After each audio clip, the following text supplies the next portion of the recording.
قدیم پدرها و مادرهای ما گفتن تا دختر نکن شمشیر بازی، چوب نکن دست درازی. به زبان محلی تا دختر شمشیر بازی نکنه پسر دست درازی نمیکنه.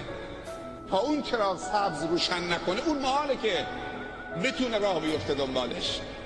و این تعبیر قرآن از زانیتو، اول باید زن اجازه بده، اوکی بده، چراغ سبز روشن بکنه، مرد امیدوار بکنه تا اون امید داشته باشه، وگرنه ناامید میشه. اینجاست که میگه حجاب کامل زن مسلمان و درست راه رفتن و درست برخورد کردن و درست صحبت کردن و به جا خندیدن و چگونه خندیدن، اینها همه سبب میشه که بیمار دلان ناامید میشن، قطع امید. اما یه نکته برادرمون به من داره نگاه میکنه، تو خاطر خودم هم بود که تذکر بدم، و اون صدای زن. پیامبر صلی الله علیه و سلم در حدیثی فرمودن که زن عورت است. درسته؟ حجاب ستر است، زن عورت است. اگه زن عورته، صدای زنم خیلی وقتا عورته، اما نه همیشه. پیامبر صلی الله علیه و سلم در حدیثی می‌فرمایند که هیچ مردی حق نداره خودشو به شکل زن یا ادای حرکت‌های زنانه رو داشته باشه، و هیچ زنی هم حق نداره که خودشو به شکل مرد یا ادای حرکات مردانه رو داشته باشه. بعد میگه خدا و رسول خدا لعنت کردن مردی که خودش را به شکل زن و زنی که خودش رو به شکل مرد در بیاره. تشبه لعنت کرده، یعنی از رحمت خدا به دور. خدا لعنت کرده و رسول خدا صلی الله علیه وسلم. اما امروز خیلی مردا هستن که لباس زنانه میپوشن، خیلی مردا هستن که دیگه از زنها هم آرایششون کاملتره. مردانی هستن که ابروشون رو برمیدارن. تلویزیون نگاه نکرده همونایی که فیلمای کودک بازی میکنن؟ دیدید که اسمشون رو من نمیدونم، ابروهاشون رو نگاه کردید؟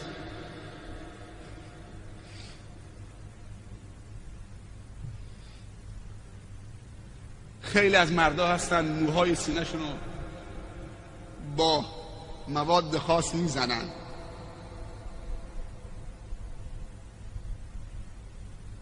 آرایش میکنن، بند میزنن. این دیگه خب دیگه میدونید که چی دارم میگم.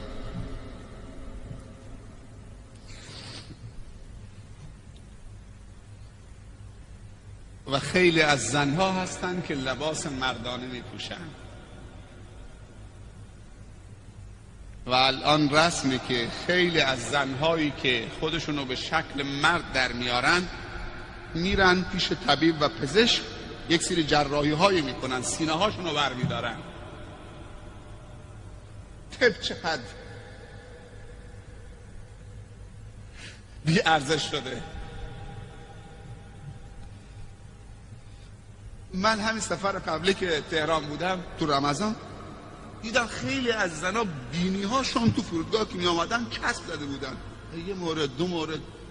بعد دیدم نه یک مورد، 10 مورد و 20 مورد و سبحان الله. بعد که متوجه شدم سوال کردم، گفتن اینا ظاهرا جراحی پلاستیک میکنن، یعنی به بینی خودشون که خدا دادیه.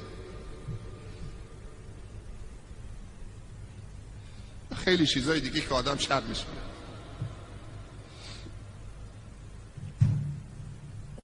اما صدای زن حق نداره صداشو شبیه مرد کلوف بکنه.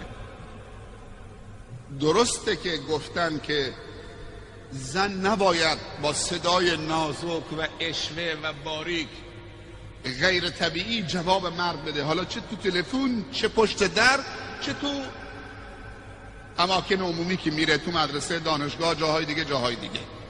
در خانه حق نداره صداشو بیش از حد کلوف بکنه که شبیه صدای مرد باشه. این خودش یک نوع تشبه هست. اما حقم نداره صدای طبیعی خودشو دوباره تبدیل بکنه و نازکتر و باریکتر با اشوه از اون صدای طبیعی خودش. اگه کسی زنگ تلفن زد تو خونتون، مرد خونه نبود، زن با همون صدای معمولی خودش بدونی که خنده بکنه، اشوه بکنه، صداشو باریکتر بکنه، جواب تلفن بده. کیه؟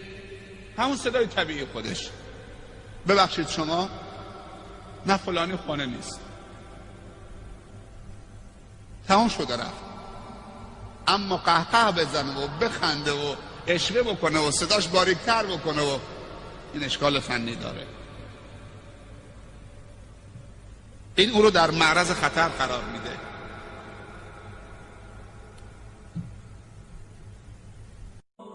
پیامبر صلی الله علیه و سلم میفرمایند خداوند 3 تا صدا رو دوست داره، 3 تا صدا رو دوست داره، اونم در وقت سحر. یکی صدای اذان گفتن خروس و یکی صدای تلاوت عبد با کلام رب العالمین و یکی صدای آه و ناله انسان گناهکار سر تا پا تقصیر در وقت سحر که به درگاه خدا زاری میکند. میگه مستغفرین دیگه استغفارشون هم دور وصله با نماز شبشون تا اذان صبح. این 3 نفر. بعد میگه که فاذا طلع الفجر نادا منادن، میگه وقتی آفتاب طلوع کرد یا فجر طلوع کرد، نادا منادن، منادی صدا میزند الا لیقم الغافلون. 4مین گروه دیگه وقتی فجر طلوع کرد دیگه وقتی نمونده، میگه منادی از زیر عرش خدا صدا میزنه الا لیقم الغافلون، حالا غافلین بلند بشن.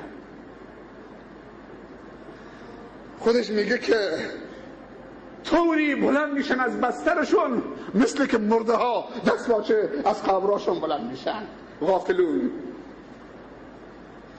الا لیقم الغافلون. بعد میگه که فیقومون من فروشهم کالموتی نشروا من قبورهم. عجب چیزهایی میگفتن بزرگان دین، چون دلشون به بالا مرتبط بود. میگه 4 چیز لازمه برای کسی که میخواد راه خدا را بره و موفق بشه. یکی اعتقاد صحیحی که در اون بدعت نباشه. باید بخونی اعتقاد چیه، بدعت چیه. دوم توبه نصوحی که بعد از اون به ذلت گناه برنگرده. سوم راضی کردن هر طلبکاری از بندگان خدا. اگر کسی میخواد توبه بکنه باید با حق الناس همه تصفیه بکنه و حقشون بر بگردونه تا حقی برش نباشه که وقتی میخواد توبه بکنه و به راه خدا هر ادامه بده حقی هیچ کسی برگردنش نباشه که سنگینی بکنه امروز و فردا فکرشو ذکرشو مشغول بکنه. و 4م تحصیل علم شریعت به قدری که بتوانید اوامر خدا به جا بیارید و از نواهی خدا دوری بکنید. و مشهور است که شیخ شبلی میگه که خدمت 400 تا استاد و عالم و شیخ کردم، 4000 حدیث ازشون حفظ کردم، از میان 4000 حدیث 1 حدیث رو انتخاب کردم و به اون حدیث عمل کردم و مابقی رو رها کردم. وقتی که خوب نگاه کردم که خلاص و نجات من تو همین 1 حدیثه و علم اولین و آخرین همش تو همین 1 حدیث جمع شده. اون حدیث چیست؟ بعد میگه به همین حدیث اکتفا کردم. حدیث اینه، پیامبر صلی الله علیه وسلم میفرمایند اعمل دنیا که به قدر مقامک فیها، برای دنیا تلاش بکن به اندازه مقامت در دنیا و برای آخرت تلاش بکن به قدر بقا و ماندنت در آخرت و برای خدا کار بکن به قدر حاجتت به خداوند و نیازت به خدا. چقدر انسان نیاز به خدا داره، پس همیشه باید در تلاش باشه که برای خدا خدمت بکنه. و عمل للنار به قدر صبر که علیها، و برای آتش جهنم میگه تلاش بکن به اندازه صبرت بر آتش. یه روز 1 چوب کبریت فقط زیر دستت بزن، چقدر صبر دارید؟ میگه برای آتش جهنم به اندازه صبرت تلاش بکن اگه صبر دارید. این بود خلاصه از چیزهایی که نوشته بودم. و یکی از علما به اسم فتحی یکن در کتاب قوارب النجات، قایق‌های نجات، گفته مداخل شیطان به نفس انسان 7 چیزه: 1 غضب، 2 کبر، 3 شهوت، 4 حسد، 5 عجله، 6 بخل، 7 سوء ظن. این 7 تا دره که باید قفلش بزنی که شیطان از اون در به نفس تو و داخل تو و درون تو نفوذ نکنه. از همه شما تشکر میکنم، خیلی حوصله کردید. ساعت 1:30 از امام جمعه محترم و برادر بزرگوارمون که بالاخره بزرگواری کردن و ادا به جا آوردن و حق مهمان رو ادا کردن و صحبت‌های خودشون رو کوتاه کردن، گرچه خیلی صحبت‌ها داشتن و اون حدیثی که بالای منبر ایراد نمودن خیلی شرح و تفصیل داشت که میتونستن بست بدن، ولی خب واگذار کردن به بنده حقیر.